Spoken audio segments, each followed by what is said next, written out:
Good day, Miss. This is Simon from Group 2, and now we're going to discuss the Philippines a century hence, Article 2, with Lawrence Degpin. What will become of the Philippines within a century? Will they continue to be a Spanish colony? Had this question been asked 3 centuries ago, when at Legazpi's death of the Malayan Filipinos began to be gradually undeceived, and finding the yoke heavy, tried in vain to shake it off without any doubt whatsoever, the reply would never been so easy. To a spirit enthusiastic over the liberty of the country, to those unconquerable Cagayanes who nourished within themselves the spirit of the Magalats, to the descendants of the heroic god Polintang and God Salakab of the province of Batangas, independence was assured. It was merely a question of getting together and making a determined effort. But for him, who disillusioned by sad experience, saw everywhere discord and disorder, apathy and brutalization in the lower classes, discouragement and disunion in the upper, only one answer presented itself, and it was extend his hands to the chains, bow his neck beneath the yoke, and accept the future with the resignation of an invalid who watches the leaves fall and forces a long winter amid host snows. He discerns the outlines of his grave. Now, then, are the Philippines in the same condition they were 3 centuries ago? For the liberal Spaniards, the ethical condition of the people remains the same. That is, the native Filipinos have not advanced. For the friars and their followers, the people have been redeemed from savagery. That is, they have progressed. For many Filipinos' ethics, spirits, and customs have decayed, as decay all the good qualities of a people that falls into slavery. That is, they have retrograded.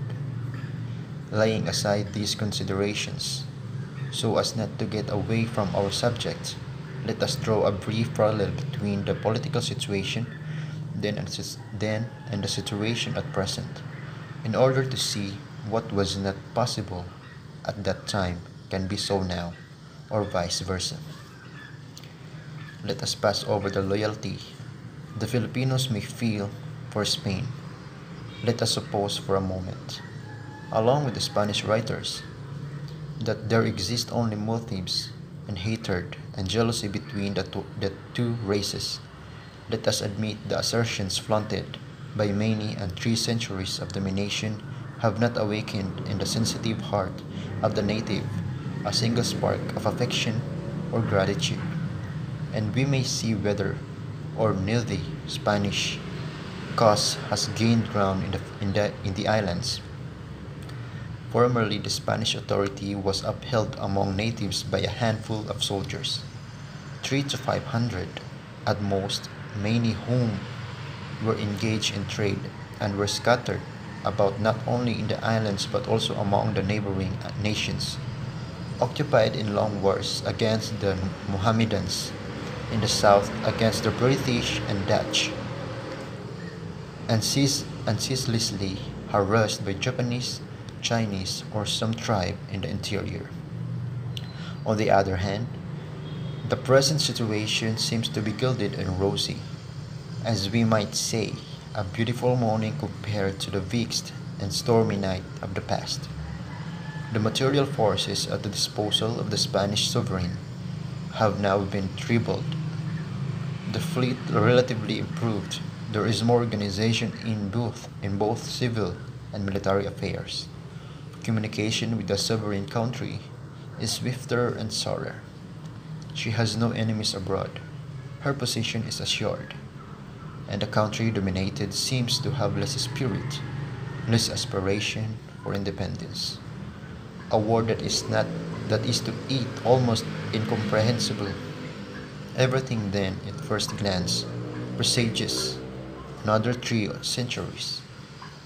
at least, of peaceful domination and tranquil sovereignty. But above the material consideration are arising others, invisible of an ethical nature, far more powerful and transcendental.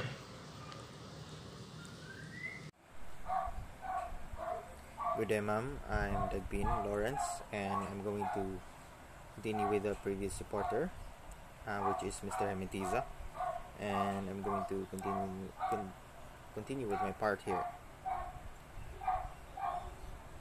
Um, Orientals and the Malays, in the particular, are sensitive people with delicacy of sentiment is predominant with them. Even now, in spite of contact with the Oriental nations who have ideals different from his, we see the Malayan Filipino sacrifices everything, which is liberty, ease, welfare, name, for the sake of the aspiration of a conceit, sometimes scientific or some other nature, but at least word which wound his self-love. He forgets all his sacrifices, the labor expended to treasure in his memory, and never forget the slight he thinks he has received. So the Philippine people have remained faithful during 3 centuries, giving up the liberty and their independence, sometimes dazzled by the hope of the paradise promised, sometimes cajoled by the friendship offered them by a noble and generous people like the Spaniards, sometimes also accomplished by superiority of arms, of which they were ignorant, and which timid spirits invested with a mysterious character, or sometimes because the invading foreigner took advantage of intestine feuds to step as in a peacemaker, he scored, and this later to dominate both parties and subject them to the authority.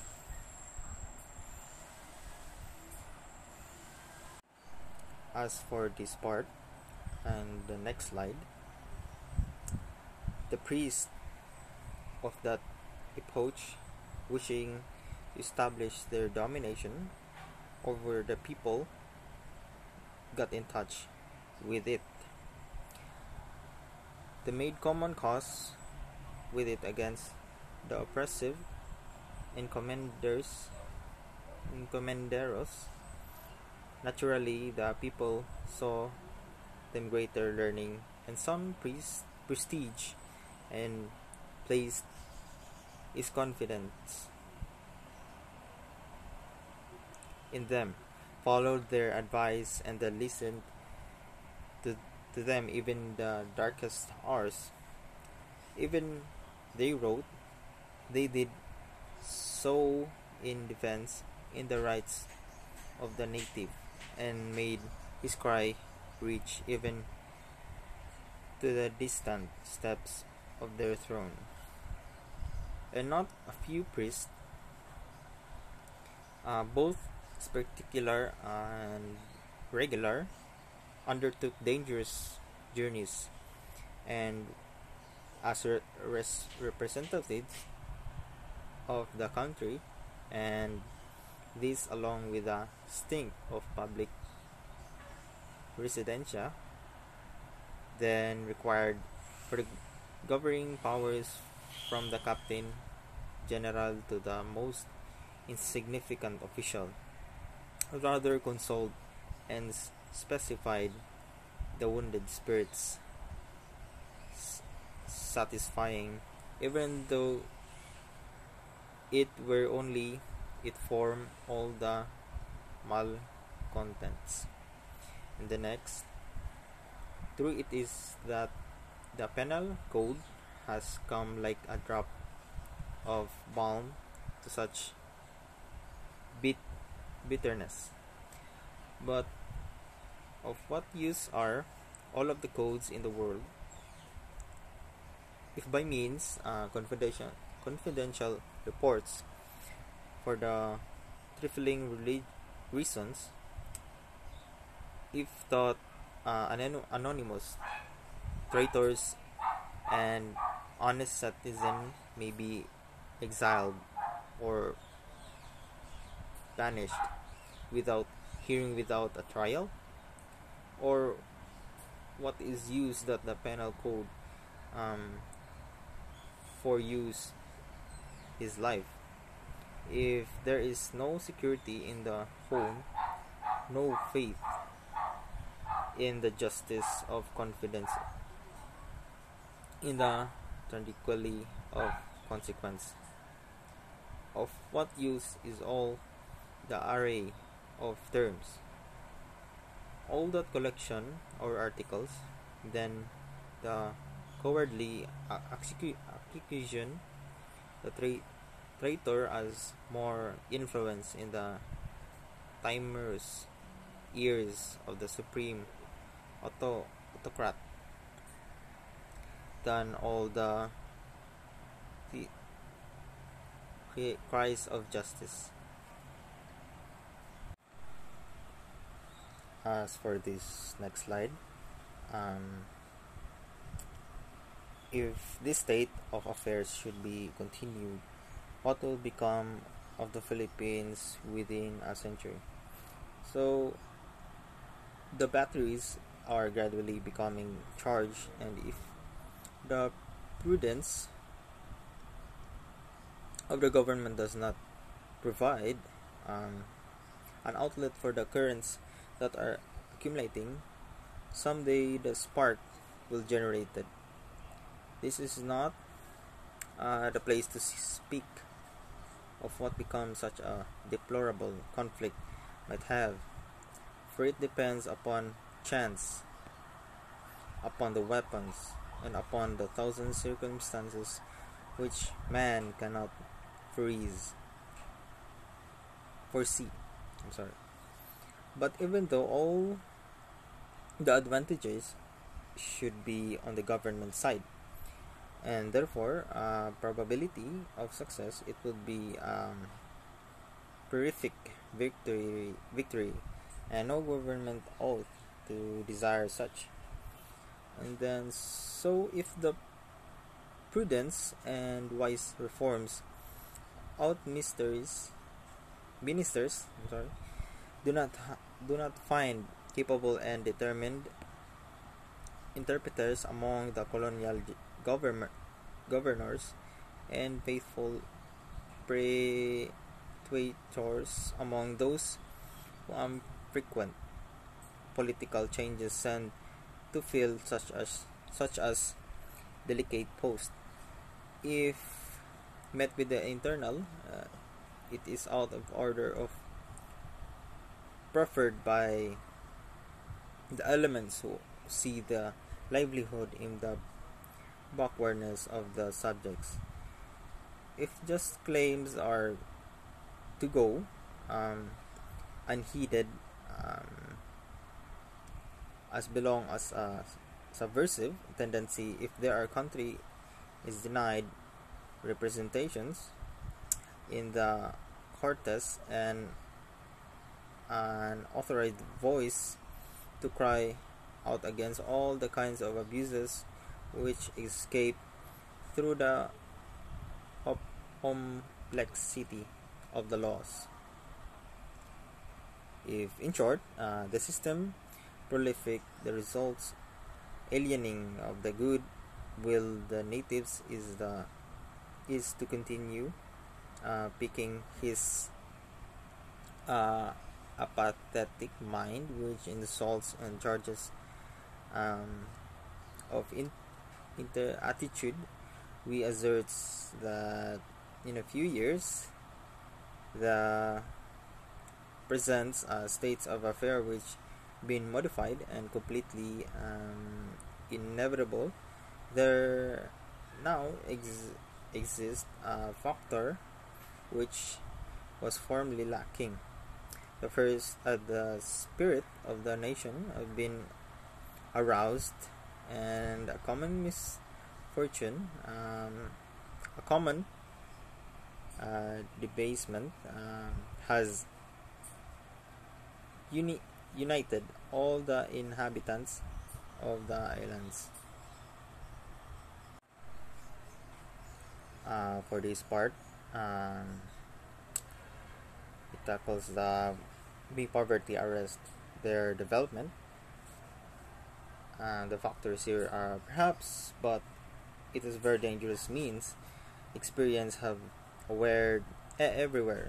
Shown us, and especially in the Philippines, that the classes which are better off have always addicted to peace and order because they have life comparatively better and maybe losers in civil disturbances, wealth, beings with a refinement. The spirit of conservation, while poverty inspires the adventurous ideas, desire to change things, and has a little care for life. Machiavelli himself held his means of subjecting people to be credulous, observing that loss of welfare stirs up more abducent enemies the loss of life. Moreover, there are wealth of abundance, there are disconnect, less complainant, and the government itself, whether has means to sustain itself. On the other hand, there occurs in a poor country that happens in a house where bread is wanting. For the last slide here, continuing the factors, the island cannot remain the condition they are without requiring from the sovereign country more liberty mutandis for new men, new social order, and then to wish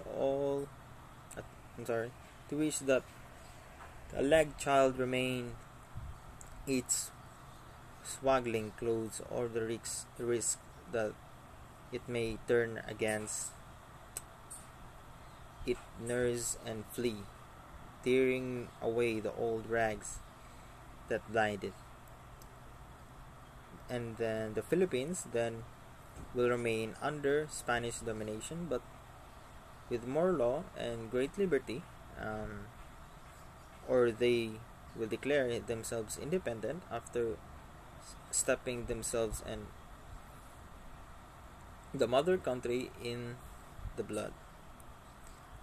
And then the last factor here, as no one should desire or hope such as unfortunate rupture, which would be an evil for all, and only the final argument, which is most desperate predicament. Let us see by the form of peaceful evolution, the islands may remain subject to the Spanish authority with the very least detriment of the rights, interest, and dignity for the both parties. And that is all for the article part 2, and thank you.